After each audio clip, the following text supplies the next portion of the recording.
instead of just the one node, just for this fact that I will be discussing the initial part of today's class directly from the paper which I had shared. So I hope some of you at least have gone through this paper. Has anyone gone through it? The one which I had shared before. It's just the reference for the things that we started discussing in the last class. Okay, is there someone who has gone through it, or someone who has not gone through it? Yes, sir, I've gone through it, but Mm-hmm. not entirely. Around 8 9 pages I've gone through it because I was reading the other papers as well. Yeah. So I'll start discussing a bit directly from that paper itself. Before that, I mean just one announcement that the grades for this quiz 3 have been returned. In case there is no obvious error with your submissions, I have given you 5. But in case there is some obvious error, for example, some of you have used the expression for SINR instead of rate. So remember, in the average load equation, the denominator is just the physical data rate that you are receiving at some distance r. Okay. So some people, I think probably because the equation itself is non-integrable, so the equation that we were dealing with was something like W2 pi r dr, right, divided by C of r dr, right, and C of r was something like b log 2 1 plus some, let's say, constant, and r to the minus 2. So with this form of capacity or physical data rate, this integral was not solvable, right? But that was that's not a major issue. In case you have written up till this point, you get the full marks for it. Some of you have directly inserted the value of SINR here. For that, I have deducted some marks because that's not correct. It's correct in some cases, and I'll not discuss those cases. But sometimes log of x, you can approximate it with x in case x is very small, right? Or x near about 1 or something like that. So this happens in very low power networks. Okay. For example, in your Wi-Fi networks, this approximation is sometimes generally done, and then this integral becomes a bit more easier to handle because the denominator is simply some polynomial of r, and the numerator only has one term of r, and you can integrate. So that's okay. But that's not where we are going because we are still dealing with cellular networks. Okay. Since this is the capacity expression, and whoever has written the capacity expression, it's fine. One additional thing, I think couple of you have made this error, which is the noise power, and I have deducted these marks because I know it's not a major issue, but it is something which you have to keep in mind always. So noise power is the noise power spectral density, some sigma n square, multiplied by bandwidth. So I had given this value in the paper, right? This was about 1 minus 174 dB per hertz or something like this, right?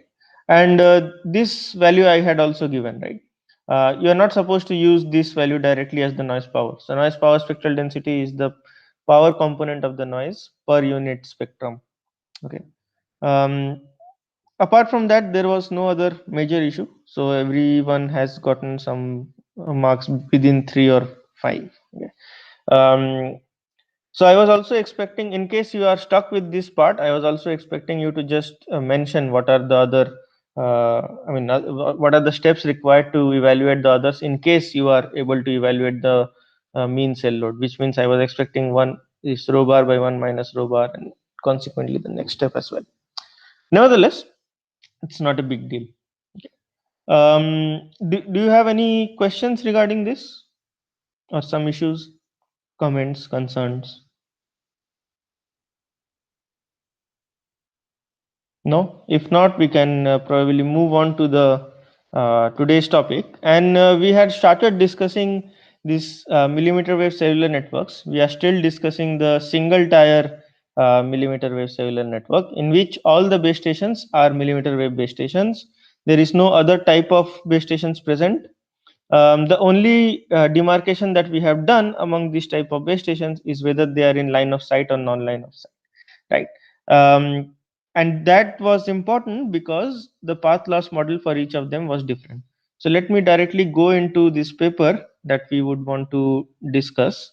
I had already covered this beamforming part. Let me just select a pen. Yeah. So there was a main lobe gain and there was a side lobe gain, right? And as someone already correctly pointed out, this main lobe gain naturally depends on your beam width. As I mentioned that the thinner the beam is, the larger would be your main lobe gain. But for the moment, we are not worried about it. We will consider the network with some fixed theta and accordingly fixed m. I mean, accordingly fixed small m as well, right? So if I go to the beginning of the analysis, right, and of course we would be coming back to the evaluation of the SINR, right? So at the beginning of the analysis, there are a couple of things derived in this paper. The first one being the probability, let's say the conditional PDF. So given that a typical user observes at least one LOS base station, and this we have derived in lecture 12, the probability that you, I mean, in particular, this BL is something we have derived in lecture 12, which is the probability that you are observing or you are able to observe at least one line of sight base station. So given that the typical user observes at least one line of sight base station, the conditional probability density function of the distance to its nearest LOS base station is given by simply this formula.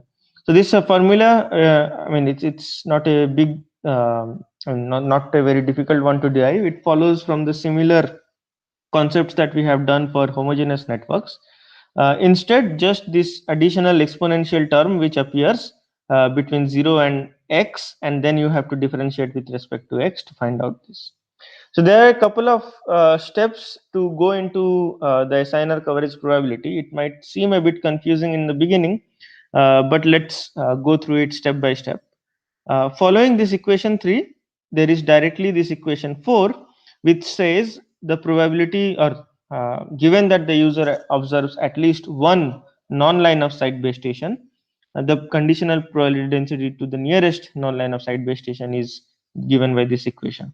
Okay, so if you might notice very carefully, the numerator of this FL, right? So the numerator is simply the joint, or let's say the joint event and the PDF. That the event being there is one LOS base station and the PDF of the nearest base station, and you divide it by the probability that you observe at least one LOS base station, you get the conditional one. So it's basically some joint probability divided by one of the probabilities to get this P of A given B equal to P of A intersection B divided by P of B, right? The same thing is follows for the non-line of sight base station, where instead of P, you are substituting 1 minus P. There is some additional maneuver which says that the probability that the user is associated with a line of sight base station. Okay, so remember that in order to get associated to a line of sight base station, right, you need to have at least one line of sight base station, right? So that's why there is this multiplication of this term BL. But I mean, if you observe it a bit astutely, this FL term which we had derived in the previous class, right? So FL already has divided by BL in the denominator. Okay, and BL is not a function of x, right? It's simply the probability in the entire network that there exists a line of sight base station. So that's simply a number based, if you have been given the value of lambda and P of R, you will be getting this value of FL, right? So BL, then what happens to this BL times FL? So simply it comes back to the actual probability of the nearest line of sight base station by assuming that there exists one such base station. So only the numerator goes inside the integral. Okay. There is a proof in the appendix B. I'll just briefly describe what it is. But since I mean, by now you have already some experience on dealing with these kind of equations, you will be able to follow it very easily. So what you have to derive is basically the probability that there exists such one base station. But as I mentioned, that you can ignore BL for the moment in case you are using FL to be only the numerator, but that's some detail. What you have to derive is basically the probability that the power you are receiving from the line of sight nearest line of sight base station is greater than the power that you are receiving from the nearest non line of sight base station, right? So it simply boils down to the distance of the nearest non line of sight base station to be greater than some function of the nearest line of sight base station. This kind of evaluations we have already done, right? So basically what you have to find out, if I say that the nearest line of sight base station is P, I mean the received power from the nearest line of sight base station is PdL to the minus alpha K, right? Or alpha L, right? You have to find out the probability that this is greater than, there is the antenna gain as well. So GKPdN to the power alpha N, right?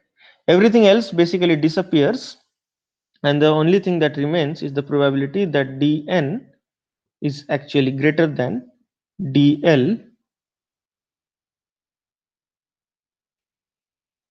to the power minus alpha l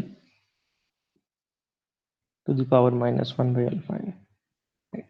So this is something that they call it this psi of l, right? So this term.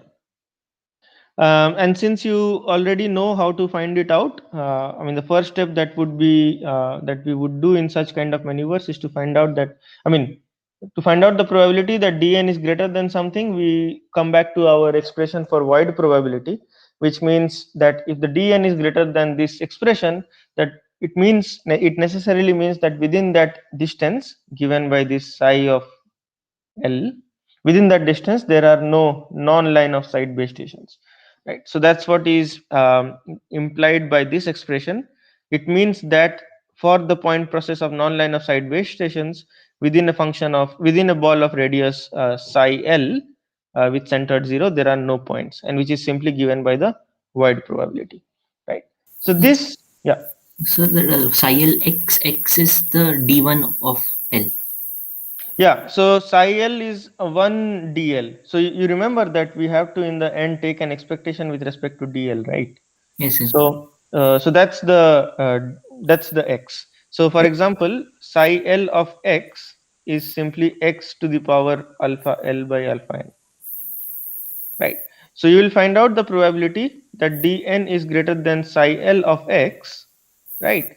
But this is for one value of x. In the end, what you have is exp of minus 2 pi lambda integral of 1 minus p, Yes. let's say x, this stuff, and you have to take an expectation with respect to x, right? Yes, sir. Which follows the distance distribution of the line of sight base station, or dl, right? So that's what is meant by psi L of x, right? And then you take an expectation with respect to x, which is simply the multiplication of fl of x integral over 0 to infinite. Is it okay? Yes, no? Yes, sir. Okay. Yes, sir. Sir, also just Yeah. one. Sir, here that dn to the power alpha n, that was like we have deviated from the ball model, right? No, this is I mean, since we are already expressing it in terms of this guy, we are still discussing the generic thing. For the ball model, I mean, if you remember the previous class, for the ball model, I had established that in case one such base stations exist within the circle, I mean, your probability of line of sight association is 1. So the probability of line of sight association is simply the probability that there is an point within that circle. Okay. Yes, sir. Right. Yes. Yeah. So in case of the ball model, it's a very easy, let's say, extension. You can always come back to the line of sight ball model by assuming PT. I mean, if you assume PT to be 1, if t is less than some line of sight ball. So I don't know how to write it. So some t is less than some BL or something, or BL is something else, but just find out some line of sight ball, so let's say DC, right?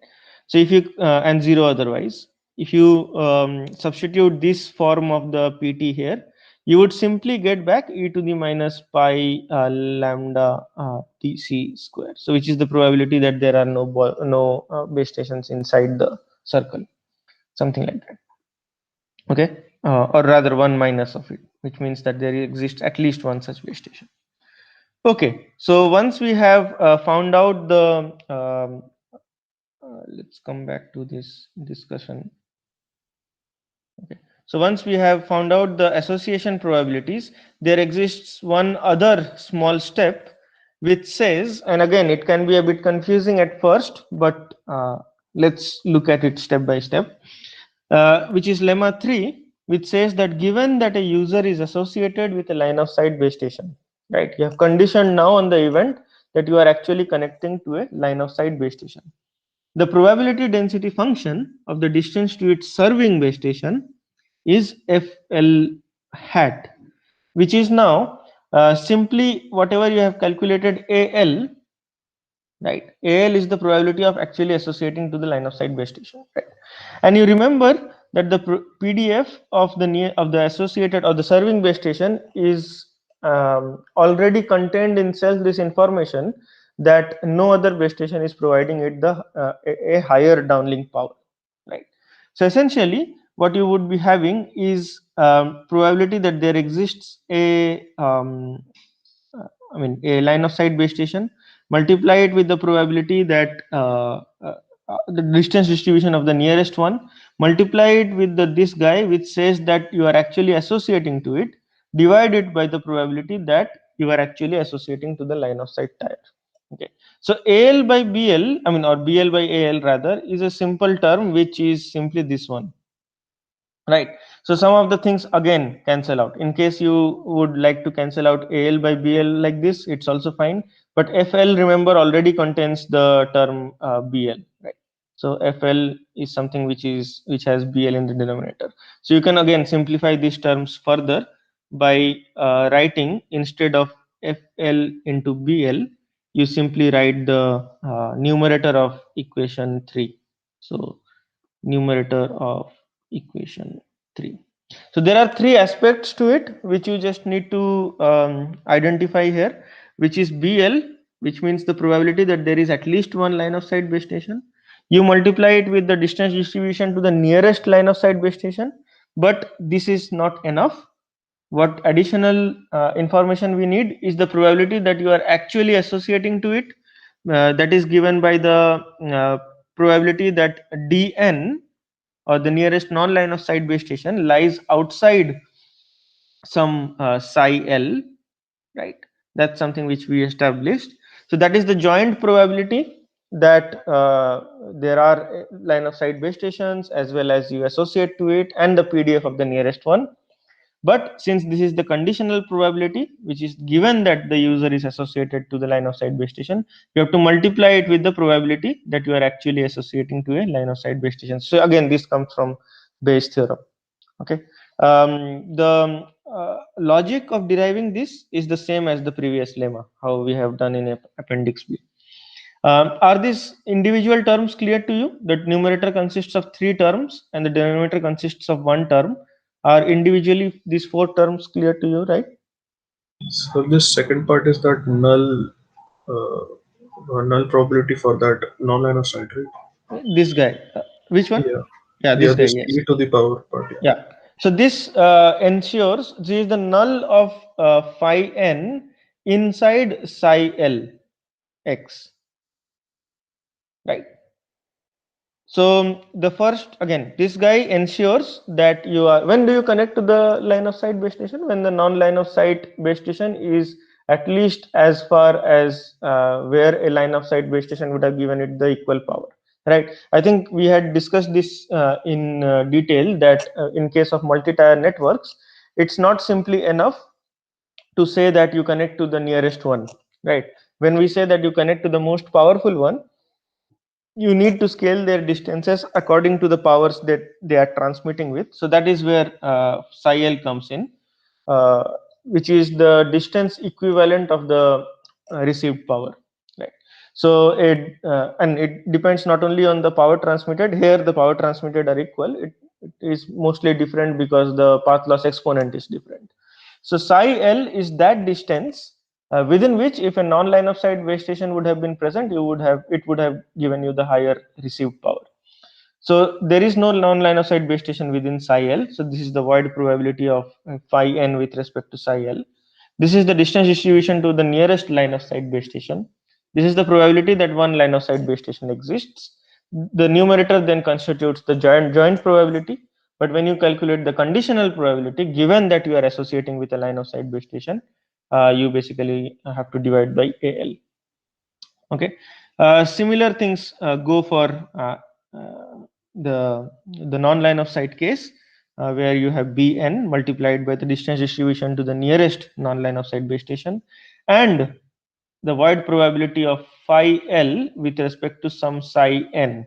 Right. So psi n x would be simply dn to the power alpha L by alpha n. Right. It's the opposite. So something like this. Okay.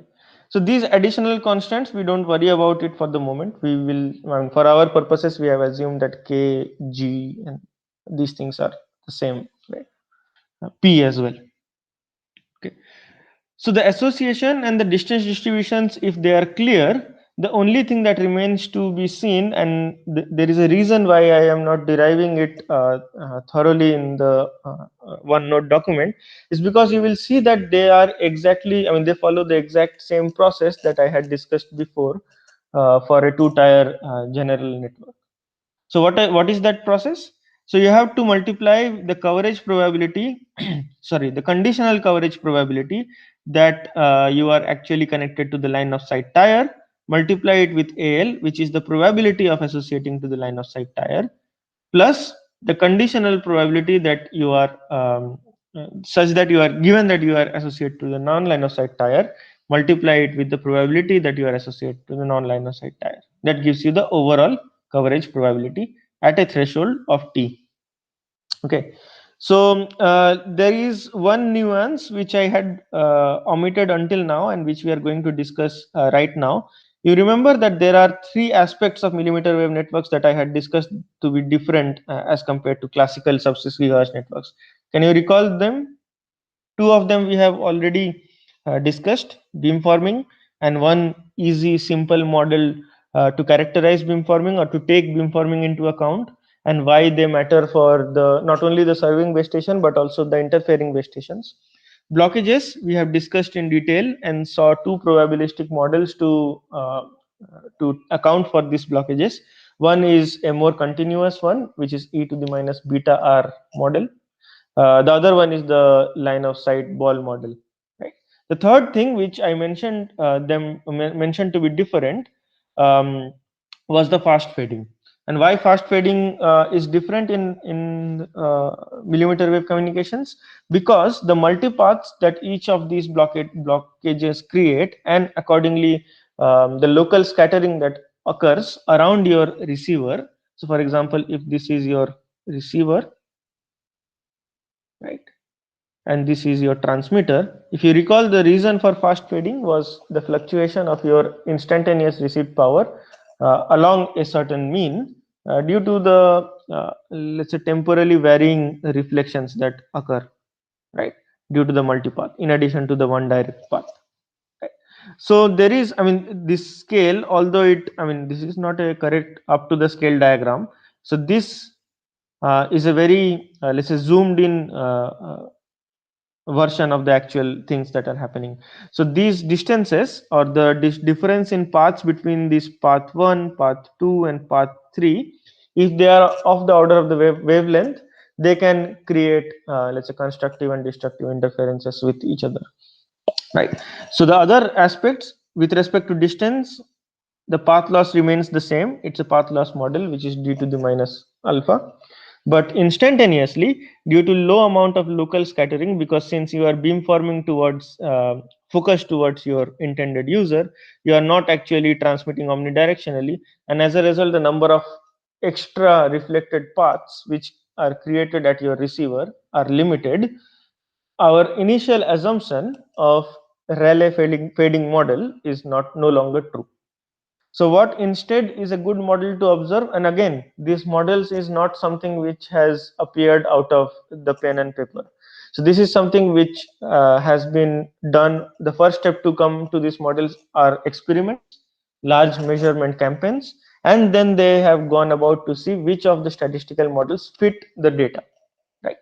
So similarly in this paper, so as I mentioned before, I think couple of classes ago, the model that fits into such millimeter wave transmissions is called Nakagami N fading. This is in the signal domain, which was previously Rayleigh fading in the signal domain. The power, or the fading power, is now gamma distributed. So gamma distribution is, a gamma distribution is simply the distribution of a gamma random variable. So gamma distributed, which was previously exponentially distributed, right? Remember, all of our analysis that we have done until now was Rayleigh fading, where our first step, where we had used the probability that h is greater than something, was followed by exp of minus thing. This was because the power of this channel was assumed to be exponentially distributed. Here instead we would be having this Nakagami n fading, and this n depends on the um, the power of your direct path with respect to whatever remaining let's say reflected paths there are.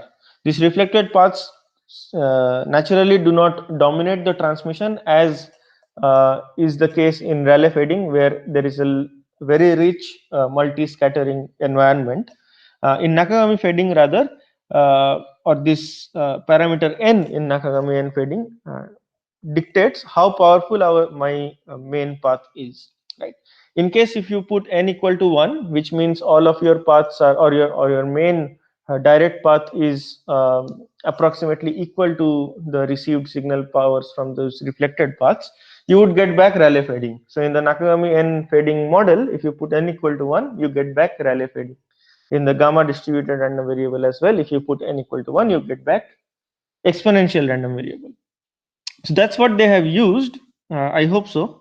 If not, there must be a mistake. Yes, this approximation is because of that, and we will discuss that approximation. So let's come to their derivation of the SINR coverage probability.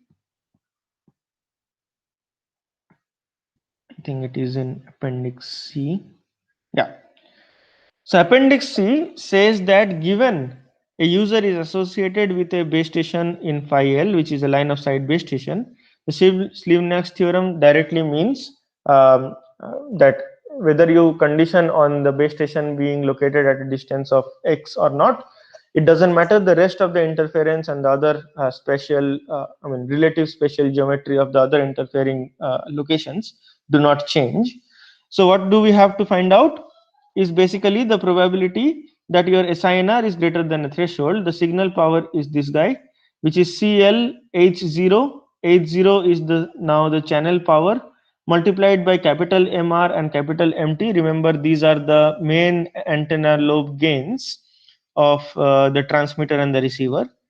You multiply it with the distance to the power minus alpha, divide everything by the noise power, the interfering line of sight power, the sum of the interferences from the line of sight tire, and the sum of the interferences from the non line of sight tire, right?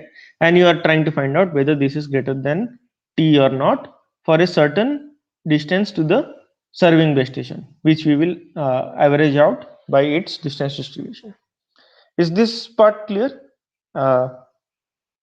Is there something which is still not clear in this thing? So IL is simply the sum of the interferences from the line of sight tire, and IN is simply the interferences from the non-line of sight tire. B bar, okay, this is something which dictates the integral limits. You remember that in case when we had discussed two tire networks, we had said that in case you associate with the tire 1, the interferers from the tire 1 vary from the distance to your serving base station to infinite, whereas the interferers from tire 2 varies from a distance equivalent to equal power to infinite, right? So these are denoted by B bar. B bar is I mean, for the line of sight tire, since we are dealing with the line of sight tire for the moment, they are everything outside x, so that is b bar of 0 to x, which means outside the ball of radius x, and b bar of 0 phi l is simply outside the ball of radius psi l. Okay. If we follow our follow the same method, the first step that we have to do is simply calculate the power, the probability that the channel power is greater than, we take everything on the right hand side, so it becomes x to the alpha l t, which multiplies, which was our gamma, by the way, so t is equivalent to power. Yeah. So that b bar psi l, that will be calculated in the same way that we computed the Right. So I equating. can do a very quick calculation of it. So in case your nearest line of sight base station is at x, right, the power that you received from that base station is p k g x to the minus alpha, and the interferers are necessarily less than this power. So you have to find out that distance of dn, which is at least as less as this guy, so dn to the power minus alpha n. So if you do this guy, you will find out that dn is some psi l of x, right, as I had discussed before. It is some simply x to the power alpha l by alpha n, something like this, right? So it means what? It means that in case your serving base station, so this is your typical user, in case your serving base station is off line of sight and it is located at a distance of x, right, there exists another distance psi l of x. Remember that a non-line of sight base station is weaker than a line of sight base station. That means there exists a distance like this, which is simply psi l of x. The non-line of sight base stations, let's call these guys as non-line of sight, and these guys as line of sight, and this is my serving line of sight base station, right? So the line of sight base stations, or which constitute the interferers, would necessarily be outside this circle of black radius, or circle denoted by the black circumference of radius x. But the non-line of sight base stations, they can be closer than this, remember, because of their higher path loss. It can still happen that they are located here and still have a weaker power at the typical user, but they cannot be, of course, located anywhere, because if they are located within this red circle, they would have actually given you a higher received power. So what is this distance? It is actually, or it is exactly this distance where the powers are equal, right? So dn needs to be greater than psi l, right? That means the distance to this interfering base stations are outside this circle of radius psi l. Is it clear? Yes, sir. Yes, sir. Yeah. Okay. So if this is clear, then it's a very simple thing to proceed. Okay. By the way, this only affects the limits when you try to find out this, when you try to find out these individual expressions, right? But in case there is still some confusion, you can refer back to the classical derivation of the two tire case, and the video of that. I think I had explained this in some detail. Okay. The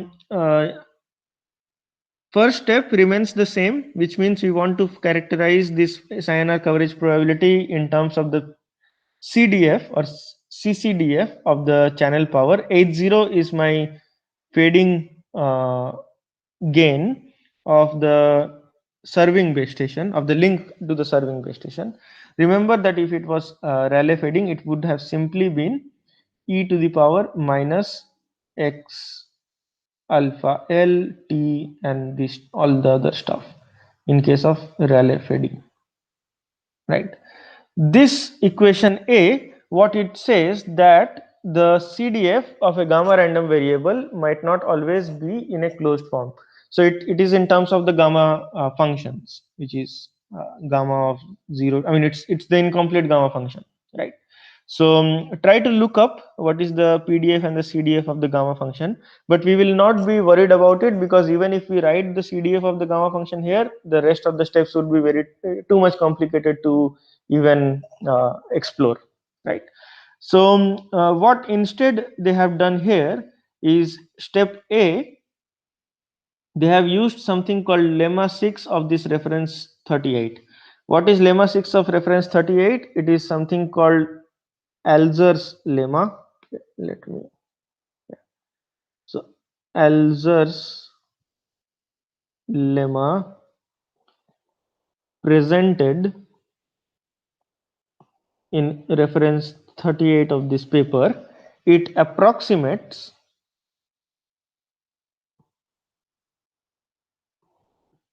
the CDF of a gamma random variable using functions of exponential or functions of the form of exponentials. Okay, so let's see what they have done. They are saying that h0 to be greater than some value is approximated as 1 minus, so this initial 1 minus comes from the fact that this is a CCDF. The inside is an approximation of the CDF of the gamma random variable.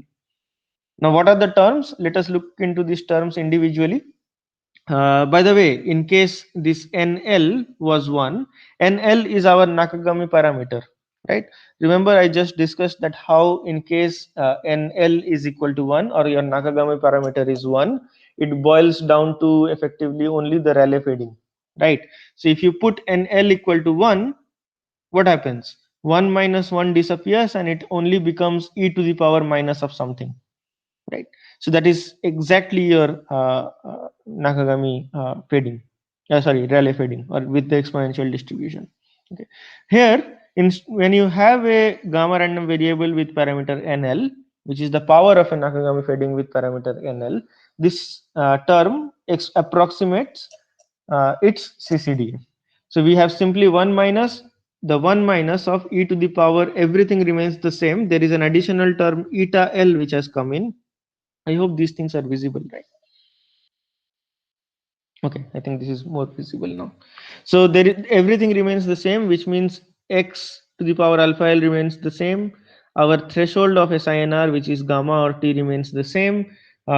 Rest of the things we will be dealing with a bit later on, because they are, still they are complicated because they contain the distance distributions as well as the individual fading terms, right? But everything remains the same as before. The only thing that has come up is eta of L, which also depends on this Nakagami parameter NL. Precisely, eta of L is NL into NL factorial to the power 1 minus 1 by NL. Okay, it looks very complicated, but in the end, it's simply a number, right? So NL is the Nakagami parameter. Let me write it here. So NL is the Nakagami parameter for line of sight transmissions, and N in their paper is the Nakagami parameter for non-line of sight transmissions. Okay. In both cases, if you put NL or NN equal to 1, you get back exactly what we have been doing until now.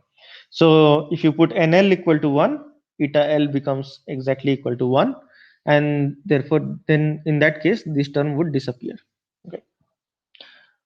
Okay, so is this step A clear for everyone? Basically there are two things which they have used. What we are actually supposed to be using is the CCDF of a gamma random variable, but we know that we are anyway going to use this PGFL and other terms which need products of functions to be evaluated for the point process. That's why it helps us to have only the terms which consists of exponential of summations, right? So fortunately, what we have with us is this lemma 6 from this reference 38, which is called Alzer's lemma because the author of that paper is something Alzer, which approximates the CCDF of a gamma random variable using exponential functions. So that is the step A. In that case, step A consists of few terms which depend on this Nakagami parameter NL, precisely two terms. One appears at the exponent, at the as the power, and the other appears as the exponent. In both cases, if you put NL equal to 1, you get back what we already had. Okay. Then, since you have 1 minus something to the power NL, right, and it becomes again for later on evaluations, remember that individual IL, IN, these terms are actually complicated random variables depending on the positions of these base stations and individual fading parameters. So it's essentially asks us to calculate the moments of this random variable 1 minus e to the power this thing, where each of these terms individually are random variables, right? So a way to approximate or a way to simplify this is to use the binomial theorem. Note that there is no approximation involved here. It's an equality, right? So B follows from the binomial theorem, where you have 1 minus something to the power NL is simply represented by summation of minus 1 to the n plus 1, the combinatorial term NLCN, and the same terms which repeats itself. Okay, so B is simply a representation of step A using the binomial theorem. Okay. From here on, things get a bit simpler for us. In the step C, what we have is we have divided the internal parts. Remember that all of these things are needed to be taken an expectation against the FL in the end, right?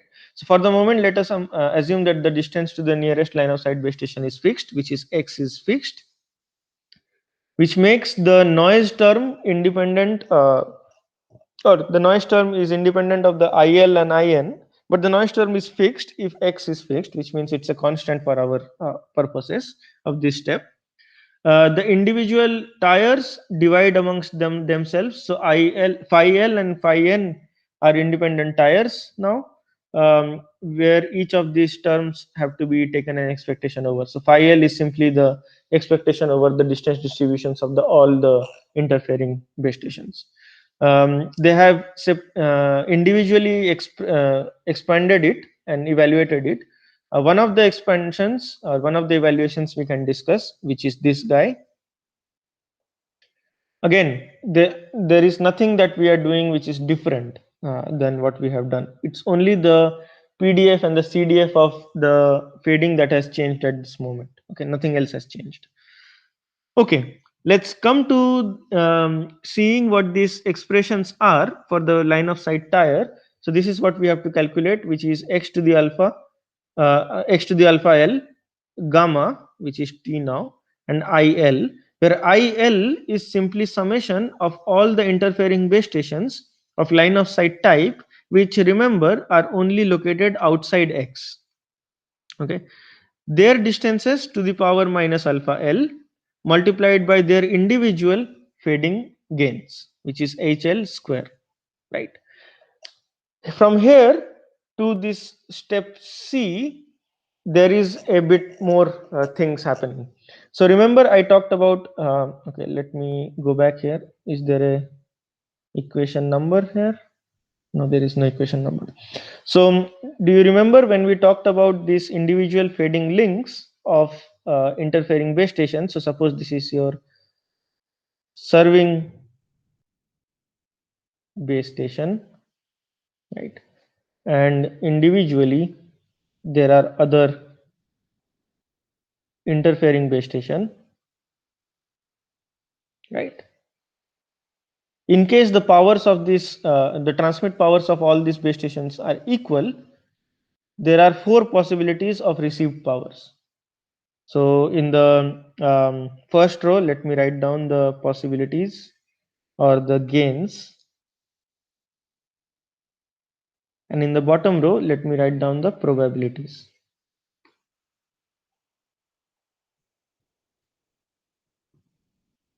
So what is this?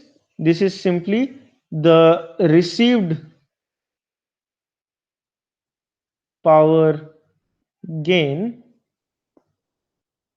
based on antenna directions. That means that suppose there is beamforming at the receiver's terminal itself, so which means there is a beam which goes like this, which has a side lobe which is this. So this guy is capital M of R. R denotes the receiver. The side lobe is small m of R. R again denotes the receiver. And this is M of T. T is the transmitter, which is associated with a side lobe, small m of T. And remember, since the beamforming model of all of these base stations are the same, each of these base stations is transmitting with a beamforming which has of uh, gain capital MT with a side lobe of small m of T. Right. So at the receiver, there are four possibilities for individual interfering base stations. One is that the gain is MT times MR. The other possibility that it is MT times small mr. Then there is the possibility that it is small mt times capital MR. And the final one is small mt and small mr. These are for the interfering base station. So these are the received power gain based on antenna directions of the interfering base stations.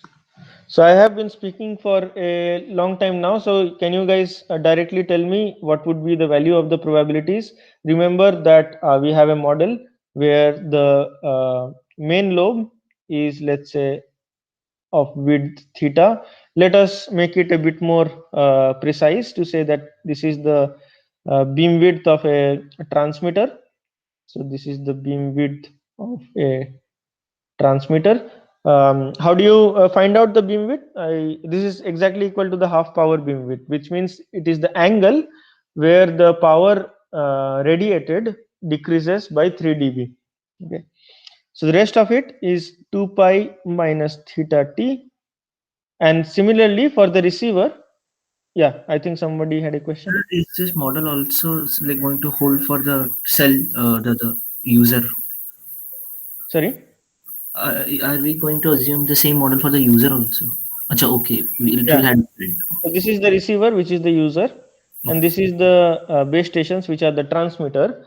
One assumption that always holds true in this study is that, I mean, of course, it makes intuitive sense as well, that there is beam training and beam refinement between the serving base station and the mobile user. That means their own main lobes are always directed towards each other. Okay, and that makes sense. That gives you the best performance, right? Otherwise, if the serving base station is transmitting somewhere else while serving you, it doesn't make sense. We will talk about how beam refinement is done at a later stage.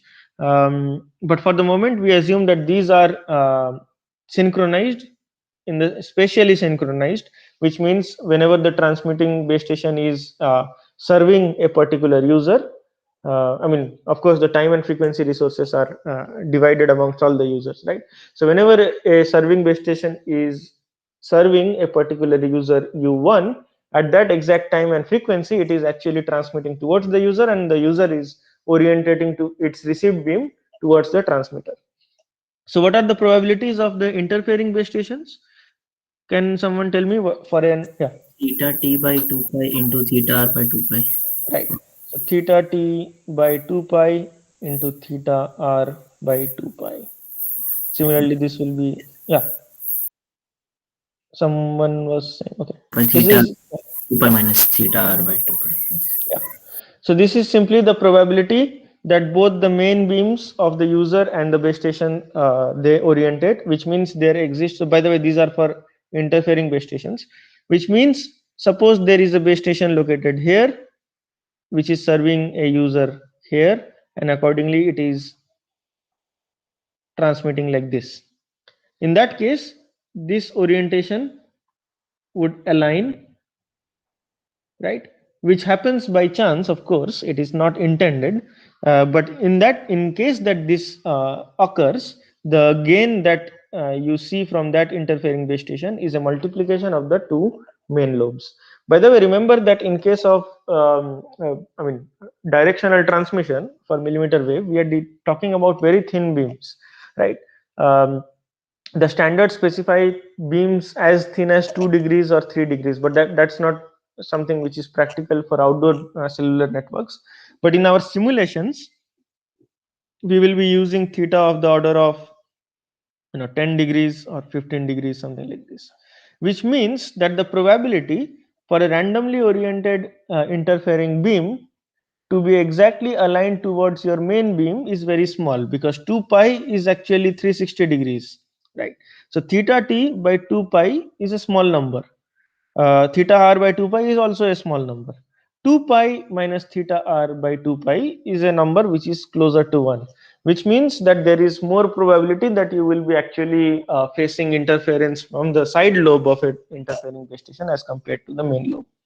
Nevertheless, there are four possibilities, and we have to account for all these four possibilities, which means this is 2 pi minus theta t by 2 pi multiplied by theta r by 2 pi, and the final one is 2 pi minus theta t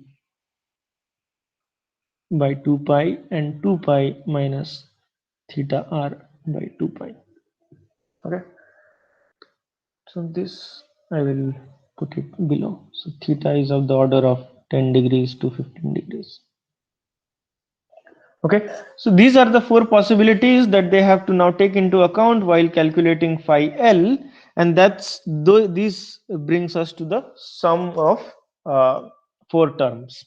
Okay, so that's what they have said, that AK bar, which is AK by MT into MR, which is nothing but in our actual gains, if we divide it and form normalized gain. So if this is the gain, we translate into something called normalized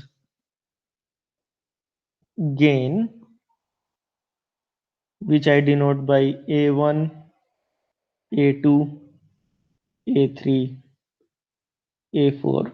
Normalized gains is nothing but this actual gain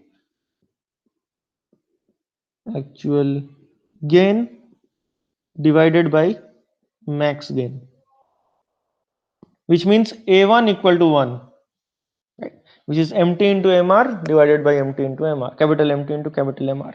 A2 is actually small mr by capital MR, right? Because capital MT cancels from the numerator and the denominator. Basically, all of these gains you divide by maximum gain, which is capital MT and capital, and these are simply the probabilities. So this is P1, P2, P3 and P4. Okay, these remain the same as before, right? So we have AK bar, which is the normalized gain multiplied by the probability that you are actually observing that gain. So, or let me be consistent with the notation. In their notation, they have denoted it by B1, B2, B3 and B4, right? So essentially what they have is BK multiplied by the SINR coverage, or multiplied by the term as if, okay, let's go to step C. BK multiplied by the term as if AK was your gain or AK bar was your gain. You sum it over all possible values of K, right? C is there are a couple of things that they have done, so let me go step by step. So the first thing that you have to do is sum of all these things, and you know that these individual gain is a gamma random variable, and we have to take into account that stuff as well. But in addition to that, we have an additional random variable which is discrete in nature, four possible values, which is the relative gain, and that's what is accounted by sum of k over 1 to 4 bk multiplied by the rest of the terms where ak is substituted. they have merged another step here, and that is creating the confusion. So C is from computing the Laplace functional of the Poisson point process phi L. Remember that nothing here changes. The underlying point process, even if we are characterizing millimeter wave communications, they still remain the same, and its PGFL and Laplace transform remains the same. So basically it is e to the power minus integral 1 minus, so this you can think about using the probability generating functional as well. It's the same thing because one can be derived from the other, right? And D is computing by the moment generating functions of the gamma random variable. So remember what are the steps that we had to do before?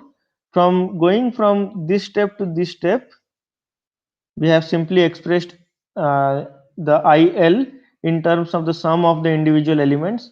From this step to this step, there are two things that have happened. One is the antenna gains, and two, the PGFL, which they are calling the Laplace transform, because we have seen that how one can be used to evaluate the other, right?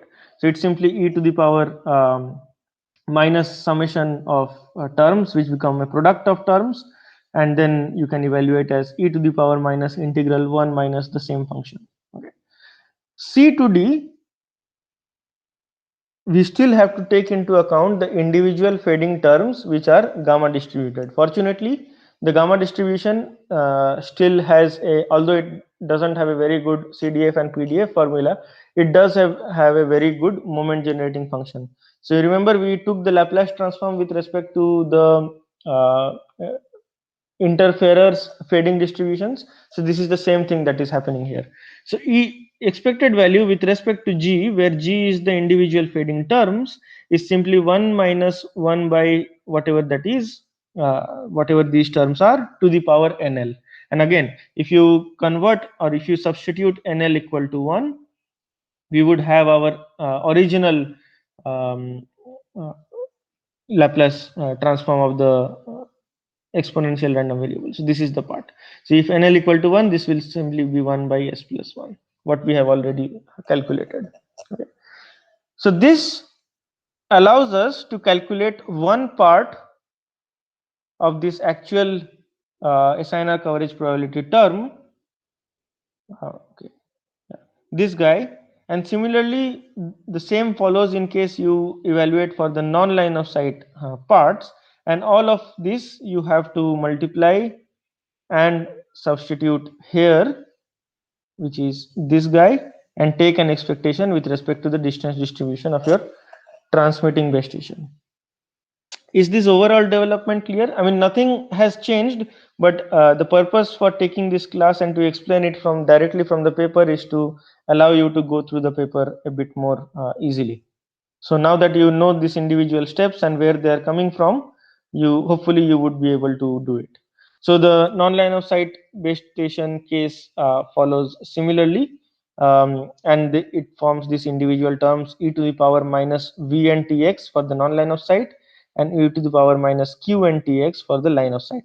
Let us look a bit about how they individually look like.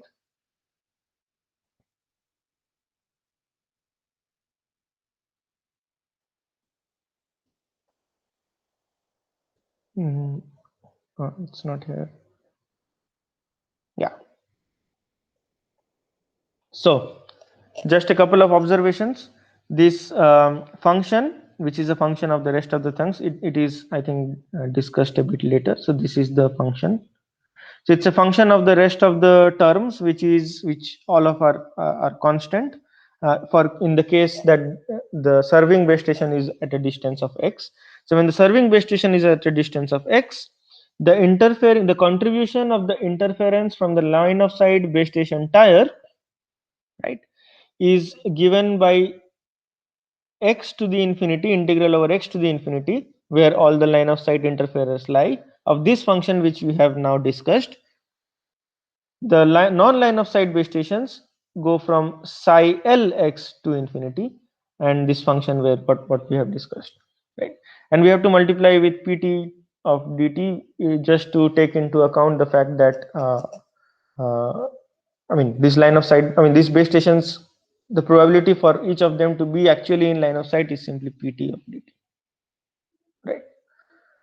Any questions that remain? Or, I mean, I understand that right now everything will not be apparent or will not be straightforward. But after this class, I urge you to go through this paper, try to derive this on your own, and see if you can match all the terms that they have derived. Because if they do not match, probably you will realize which are the terms that you are missing, which means which physical attribute you are failing to characterize. And once you are clear with this derivation, we can do a different class, maybe after the mid-sem, in order to simulate this particular network, both analytically as well as by creating the network in simulations. Okay. Any questions regarding the development so far? So the psi of L in that limit, it's Yeah. similar So to psi that of, L, right, for that offloading case that we derived. yeah, it's similar to that offloading case. So even if you remember that even if there is, I mean, even if the offloading case was not there, the interfering base stations were, I mean, the limits were different than x to L. So that's what I was discussing here, right? So there were, suppose there are two tires, and for the purpose, I mean, since this is an important point, let me repeat this. At the sake of repetition, let's force this point a bit more. That suppose there are two tires given by this blue x's and red crosses, right? So these are the two tires that are present. Okay, and suppose your this black plus is your receiver, right? So whoever asked this question just now, can you help me try to answer a few questions? So suppose this red X are much more powerfully transmitting, or they are transmitting with a very higher transmit power. Can it happen that this plus guy connect to the red one instead of the blue circle? Yes, sir, it's possible. It's possible, right? So as a result, it might happen that in case this red guy is transmitting with a higher power, the serving base station is this guy. Yes, this is possible, which means we have to account for these blue circles. So blue circles lie from where to where?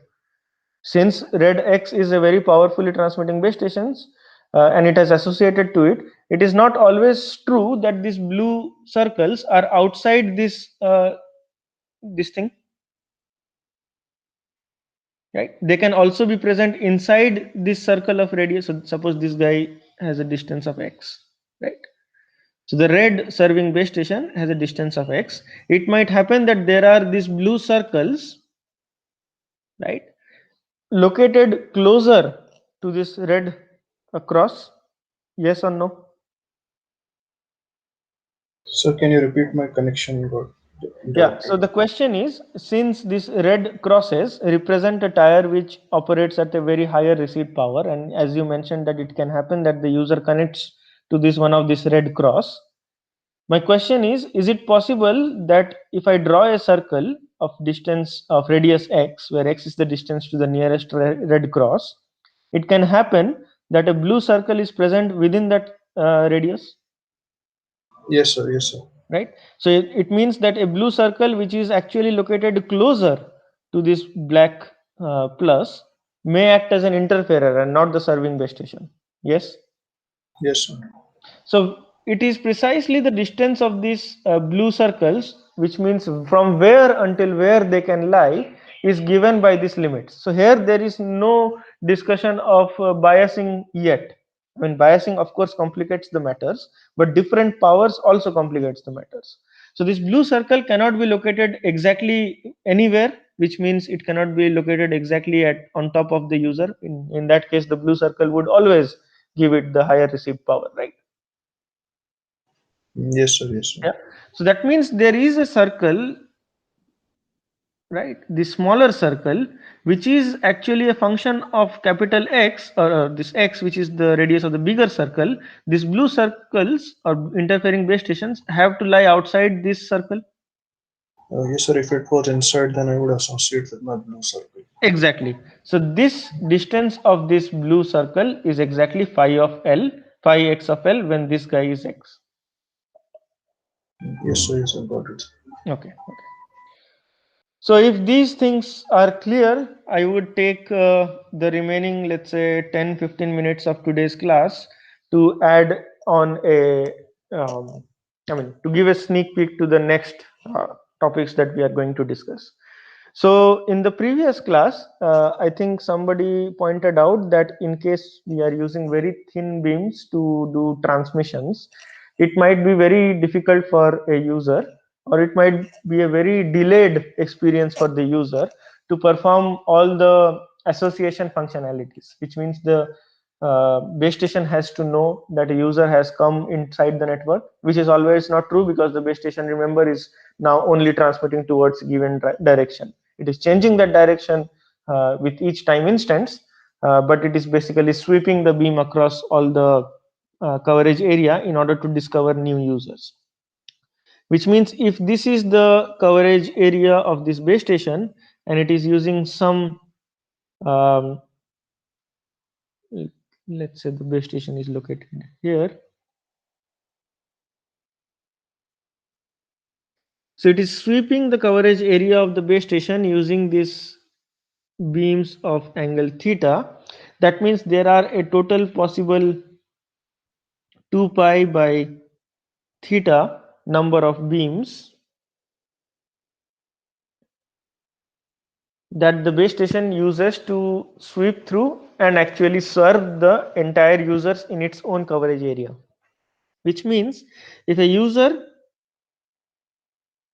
has come into the network, right, and in case this beam sweeping, which means switching from one beam to the other beam, takes at least td amount of delay, the first instance where the base station would be able to at least detect the presence of an user, right, it would need to, for it to sweep across all possibilities of this so this is the number of, let's say, beams at the transmitter, right. So the number of the amount of delay that it would need to at least detect the presence of this user is nt times td, where td is the time delay between each switch. Remember, this matter is more complicated in case a user itself is doing beamforming, right.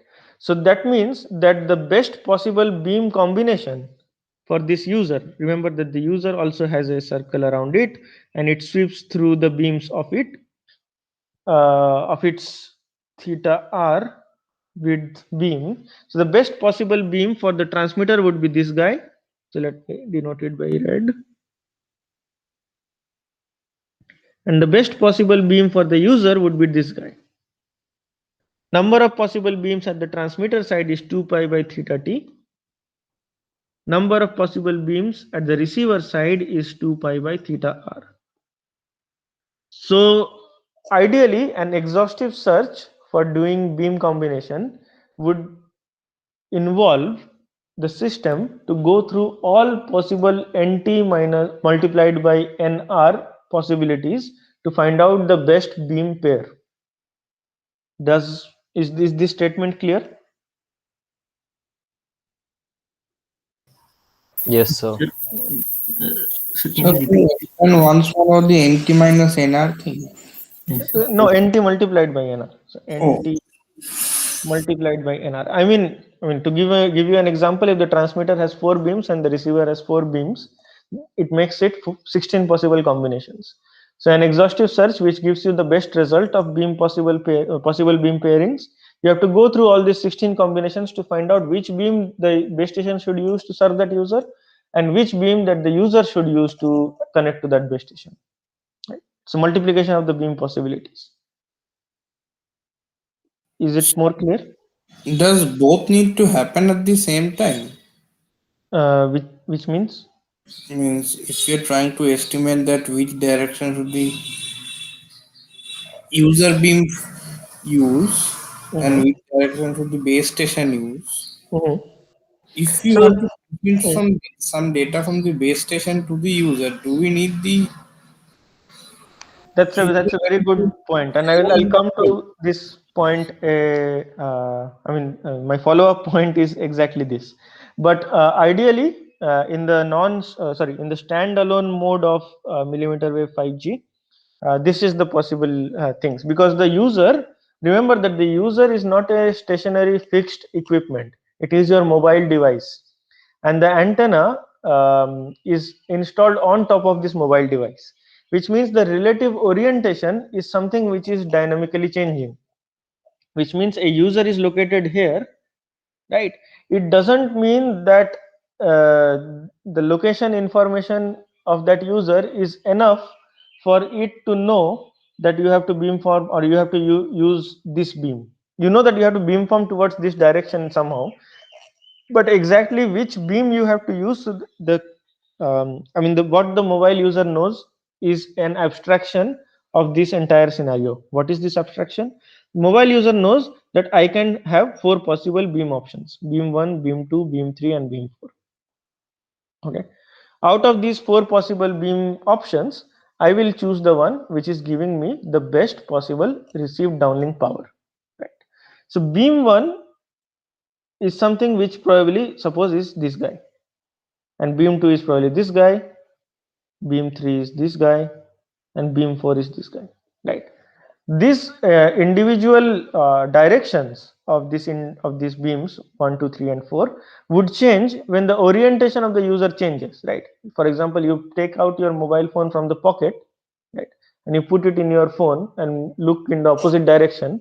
The beam 1 is in the opposite direction, right?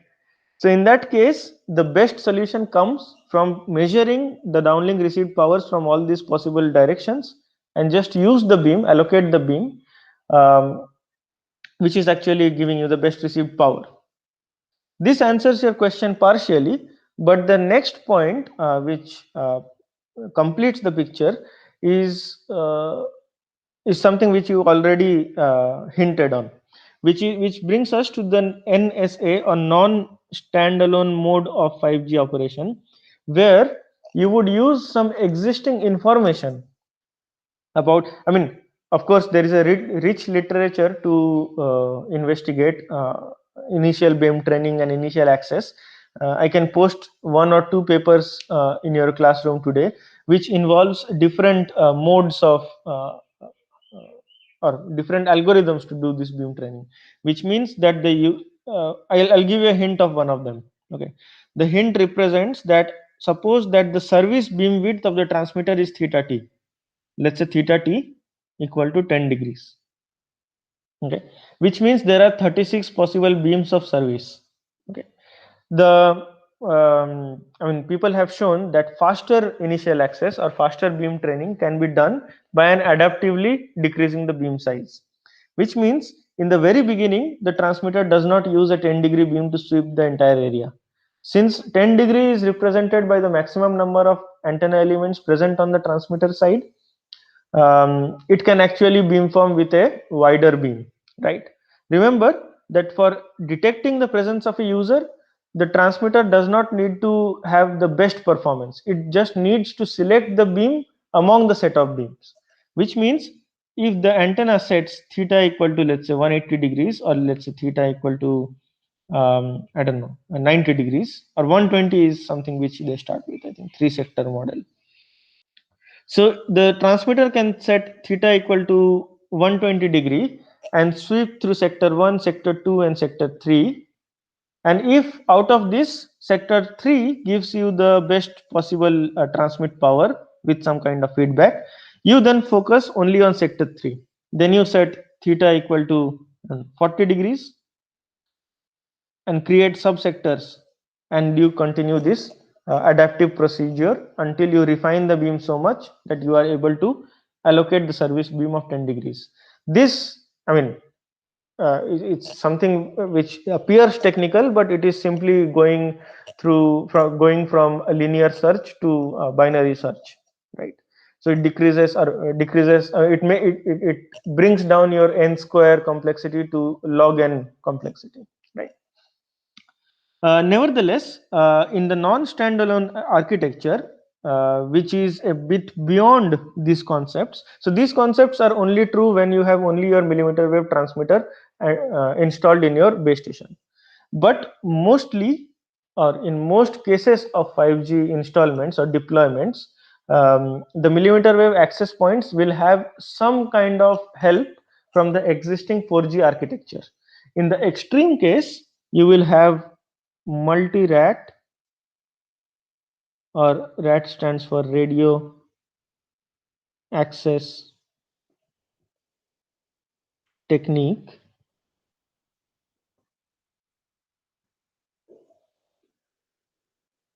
architecture. One example of it is base stations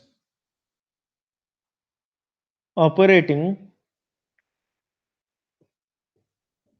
in dual band mode. Some form of it already exists in your Wi-Fi's, but that is different bands within the 6 gigahertz. This, what we are talking about, is the same base station, let's say installed on top of your lamppost or something.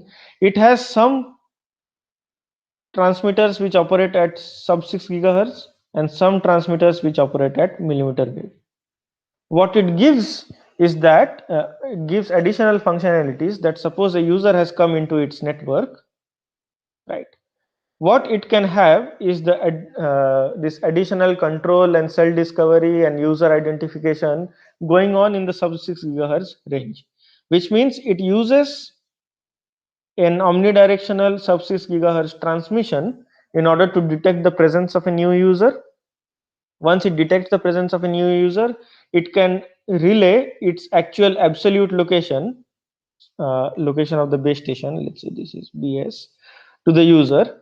When the user also, what it can have is that this sub 6, what it results in is that the sub 6 gigahertz band actually helps in fast forwarding the beam training of the remote radio head of the millimeter wave transceiver, which means this individual transmitter has both functionalities associated to it: the millimeter wave given by this red stuff and the sub 6 gigahertz given by the blue stuff.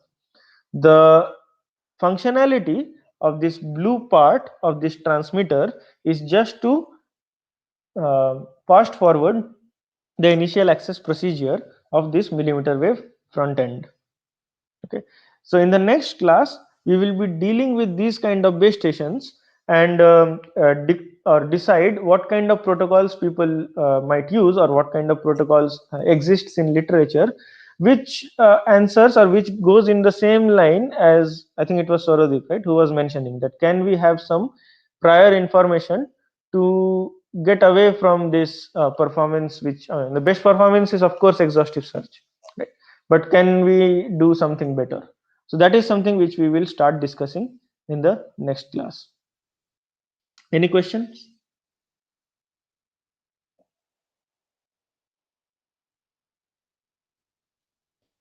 Yes, no? Sir, one more thing. Sir, not tomorrow, Thursday's lecture would be the last lecture before the mid-sem, right? Right, right. So, mid-sem would constitute till things taught in Thursday's lecture, right? Right. So mid-sem is your mid-sem is scheduled, I think, on the 6th of March, right? Yeah, I think so. So 6th of March will be your mid-sem, and it will be, I mean, it will be not very different from your quiz. It's just that there will be twice as many questions and you will be given twice as much as time. But individual questions, they will not be very lengthy. They will be simply 2-3 lines, as you have already done.